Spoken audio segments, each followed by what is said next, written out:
just turn to Romeo and say, Why should I talk? You guys, last night was about Groovy and Amaka, Groovy and Phyna, Groovy, Beauty, Groovy, Chubsy. Some people called it Real Housewives of Groovy. So it was basically about Groovy. It was mainly about Groovy and Phyna, but all these other people were also involved. So they brought them in, and Ebuka started off with Amaka and Phyna, just to know what went down there. You guys know that in the house, Amaka told Phyna that she likes Groovy, and she wanted her to talk to Groovy for her. And all of a sudden, Amaka saw Groovy and Phyna being all lovey-dovey, and she was like, yo, I thought this is what was going on, and little did I know that the person I asked to talk to this guy for me was also liking the guy, right? So you guys know how everything played out in the house. Ebuka just wanted to know how they were feeling and just to explain themselves, to clear the air. And Amaka mentioned that Phyna was even encouraging her to go and talk to Groovy. There are certain times where she would tell Amaka to go and help Groovy out with something, just so that he can know that she likes him. Do you understand? So Phyna was being very encouraging. Little did she know, or that made her not to even think that Phyna had anything for Groovy. And then Ebuka now asked Groovy whether Phyna told him anything about Amaka, and he said yes, that Phyna mentioned it to him, but it didn't sound very serious like that. And he even asked Amaka, and Amaka denied it and everything. She was like, no, you understand? So he didn't really take it seriously. Do you understand? And I think at that time he wasn't really interested in Amaka, according to how everything happened. Then Ebuka now asked Phyna what exactly happened, and Phyna said that she approached Groovy and asked him if he was ready to have a girlfriend, and he was like, not really, based on the fact that himself and Beauty just separated and everything. And she now told Groovy that Amaka likes him, right? And Ebuka now said, but Groovy was not interested in Amaka, right? Phyna said yes. He now asked her, did you go back to Amaka to let her know, give her feedback, let her know that this guy is not really interested? Phyna said she did. Amaka was like, she did not, of which I am going to side Amaka on this one, because to be very honest with you guys, the way everything played out was so weird. Amaka was literally blindsided, like she did not know anything. Phyna did not go back to even tell her that, okay, this guy is like, he's not really interested in this whole thing. Like, she didn't communicate very well with her concerning the whole thing. That's why Amaka was surprised at the whole thing. So at this point, Ebuka just asked, okay, do you think you owe her an apology or an explanation? What do you think you owe her, any of that? And Phyna was like, she doesn't know the explanation that she wants to give Amaka. And Ebuka now said, do you think you owe her an apology? That's when Phyna was not like that. If she felt bad or she was hurt by whatever happened, that she's sorry. Although the apology came in a very laid back, or the apology came in a very lackadaisical way, but I guess they've already sorted it out before or whatever. I'm not even going to deep it. She apologized. If Amaka is fine with the apology, then who are we to not accept it? And I don't know, that whole thing was weird, because first of all, it was Groovy even with Beauty before two of them even came into the picture. So the entire scenario was just weird. Then it was now time to address the Groovy and Phyna's relationship, the main relationship, and how it played out between the both of them. So Ebuka recalled the advice that Phyna and Amaka gave Beauty concerning Groovy.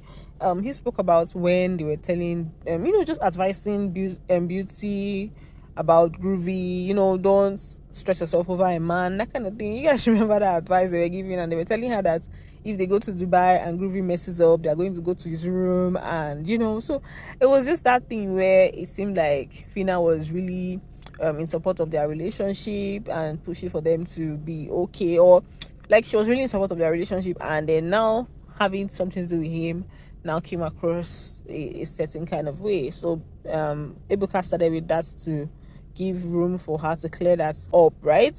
So Phyna said that in the house she spoke to Groovy, and she talked to Groovy about the fact that she felt like she owes Beauty an apology, and that when she comes out, that Beauty is the first person she would even like to meet and explain things to her or apologize to her, that type of thing. And Groovy was like, I can't remember this conversation. I can't remember you feeling bad about the situation. Like, how is it that you were feeling bad about the situation when you were the one that kissed me?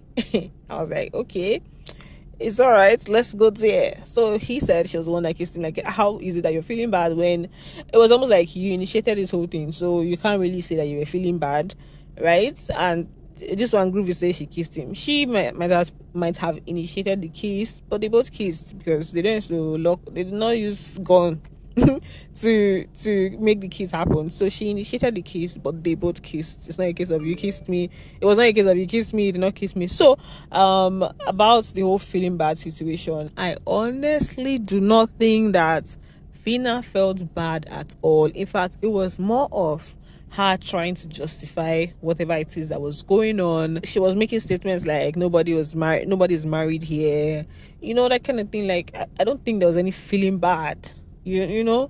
And it was even weird that when they came, when there was, you guys remember the last party where all of them came, Phyna was now complaining that Beauty was not responding to her. Like, how is it that you don't see a reason for this girl to feel bad? Or even though she's not going to maybe come at you, but she has every right to ignore you, and avoid you and all of that. So it even felt in the house, it felt like Phyna did not even feel like what she was doing was somehow, I wouldn't really say wrong per se.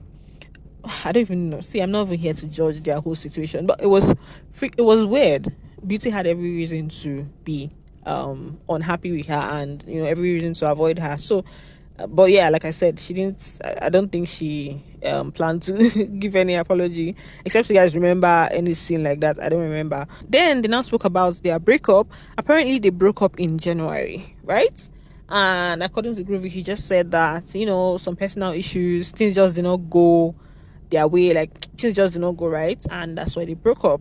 People can now ask whether it was because of the physical assault allegation that was out there, because apparently Phyna was accused of hitting Groovy, right? So people wanted to know, and Groovy was like he never hit her, because he didn't understand at that point. So it was like he never hit her, and then Ebuka was like he was kind of referring to Phyna being accused of the beater, the hitter, the one that did the hitting, and asked Phyna whether she ever hit him, and she was like she never did that she doesn't even insult him, so there's no way she could have done that. And then she was also angry about the fact that Groovy did not defend her when all of those allegations were out there. She said the allegations came from Groovy having an injury, and people assumed that okay, she hit him and everything, and she didn't like the fact that he did not even come out to defend her. And Groovy was like, when they accused me of dating your personal assistant, did you defend me? No, you did not. So how do you expect that I'm gonna defend you when you did not defend me, when I was also accused of something that was not true? So it was just them talking about not coming to each other's defense. And then another thing about the breakup that Phyna addressed, she said Groovy was confused and everything. Groovy was not like, just say you're pained about the breakup. Like, don't use confusion as an excuse. She was like, pain call, pain knee. So like she wasn't pained, that she knew that he was playing a game, and she decided to play along because according to her, she overheard him having a conversation with Chizzy about being confused on who to go with between Chomzy and Phyna, that he likes Chomzy, and that's when Chizzy now advised him to stick to Phyna because she seemed strong in the game. So according to Phyna, she said she knew it was a game, so she decided to play along, right? And that they broke up several times outside of the house, break up, make up. So it wasn't just working per se, right? And then they spoke about their South Africa trip. According to Phyna, I think she even mentioned that he had a girlfriend at the time, and he was being all lovey-dovey towards her, and the reason he was trying to be very sweet towards her, that's Phyna, in South Africa, was that he was just doing it for clout. And Groovy was like, why are you lying? Like, you've just been lying all true. And he started off by saying that Phyna did not want to have anything to do with him, that they broke up a few times, and at the time where I think the last breakup that they had, she didn't want to have anything to do with him. That is why he did not defend her. Even when he heard about, I don't know if you guys heard the gist where they said Phyna's PA tried to poison her and all of that. He said he reached out to her because they had a friendship before even the relationship, so he was trying to keep the friendship going, at least to see how she was doing, and she didn't want to have anything to do with him, so he didn't see any reason to try to defend her when the whole beating allegation came up. And then that's the only thing he addressed. I think I can remember vividly she accusing him of having a girlfriend. He didn't really say anything about that one, but one thing I know that they said was that he they broke up, made up a few times. But the funny thing to me is that, according to Phyna, Groovy was saying that, oh, it didn't work, it didn't just work, we tried, the relationship did not just work. Phyna was like, it was a game for her, like it was a game, so she was playing the game. And Groovy was now saying, whatever makes you sleep well at night. At this point, they were just going like back and forth. Phyna was just talking about how is it that how can you say you like this person and you like that person, you're trying to get with Chumsy, you were telling this person this and that and that, and Groovy was like, you also liked somebody, you also liked Elo Swag, so don't even go there. And Phyna was saying it's because he refused to man up. The whole thing was just getting more heated and heated. But Phyna saying it was all a game is funny, because if it was a game, then the relationship would have not even lasted at all outside of the house. It should have not stayed till January before their final breakup. So I think the whole thing is just that they tried, it did not work. I never thought it was going to work, to be honest. It was obvious in the house that nothing was going to come out of this, but it's like, okay, let's just see, don't be too negative, let's just see how everything plays out.